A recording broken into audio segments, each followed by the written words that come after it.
It's been confirmed by Toto Wolff that Kimi Antonelli is going to be renewing his contract with Mercedes for 2026. According to Sky News or Sky Sport, Sky News Sport, Italy, and it was really hard to read because I had to get some English translation. Wolff clarified the Alpine and Williams speculations are completely nonsense. He will stay here in 2026. Meanwhile, on the other side of the garage, and this is according to an article in GrandPrix.com on September 30th, 2025, Wolff dragging out Russell negotiations. George Russell's Mercedes contract renewal remains on hold, with reports from Japan suggesting Toto Wolff is deliberately dragging out the negotiations amid long-term uncertainty over Max Verstappen. So that leaves us with this. I mean, with Kimi Antonelli, Toto Wolff is saying that he will stay at Mercedes 100%. That's easy, done deal. But is it because Kimi Antonelli's contract is a little bit easier and because George Russell's contract is a little bit more difficult?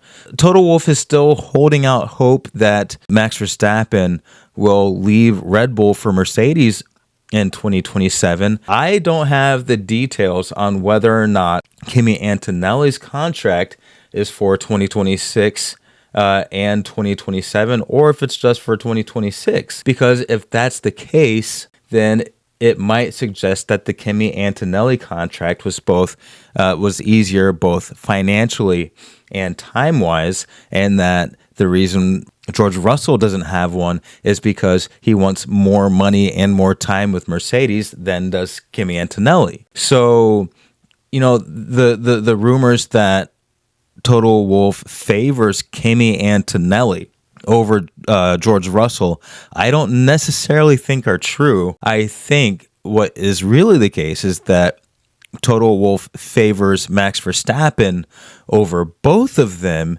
and he's trying to avoid having a 2027 contract. Now, here's the scenario. The only scenario in which I can see Max Verstappen leaving Red Bull for Mercedes in 2027, and that is if Mercedes produces an amazing car for 2026 and Red Bull produces a dud for 2026. We've even heard rumors that if in Aston Martin, if it's a great car in 2026, then Fernando Alonso says that 2026 will be his last year because he wants to end on a positive note. And if the Aston Martin is a terrible car in 2026, then he'll stay for 2027 trying to get one more good season. I can see how that works out because he probably wants to be remembered for being a great Formula One driver and not someone who ended his career as a dud. And he's got a lot of work to do for that because he hasn't won a race and I want to say over a decade. Correct me in the comments if I'm wrong about that. So we've got these contract negotiations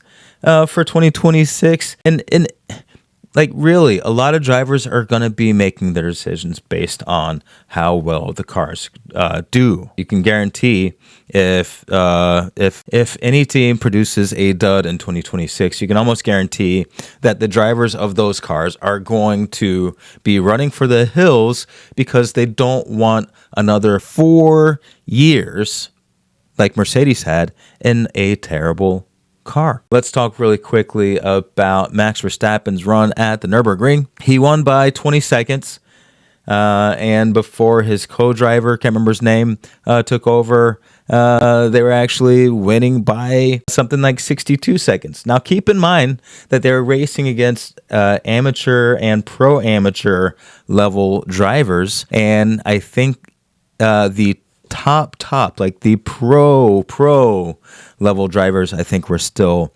ahead of Max Verstappen in pace, but that is only by something like 2 or 3 seconds. So you have to say, let's talk about a couple of other times when Formula One drivers went to other cars. There was the time when Lewis Hamilton, I want to say it's like 14 years ago, drove a NASCAR over at Watkins Glen. Him and Tony Stewart changed places. Lewis Hamilton drove the crap out of the car, and he looked like he could comfortably drive a NASCAR. Liam Lawson recently drove a rally car and got really close to the professional rally car driver's time in one day. There's a famous video of Fernando Alonso driving an endurance car. I'm trying to remember where that track was. It was either Daytona, the 24 Hours of Daytona, or it was at the 24 Hours of Le Mans. I think it was Daytona. But he, I think, ended up passing everyone.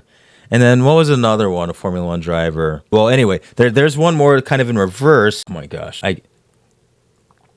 I can't believe. Oh, I almost forgot his name. Colin McRae. There was the time that Colin McRae drove a Formula One car. And if you don't know, Colin McRae is basically, a racing legend when it comes to rally car. So what that really tells you is that drivers that are at the top of their game can really drive everything and anything and everything. And I must say that, Formula One drivers, especially because, everything they do is so intense and so precise that when they get behind the wheel of other cars, they really, really excel. This is kind of a quick petrol list. I did actually have a racing weekend myself. I raced with Battlescard Motorsports in the Champ Car Endurance series. I raced down at Harris Hill Raceway, and I think I'm going to be doing another race in the near future, and that is just, the love of motorsports. Once it gets in your blood,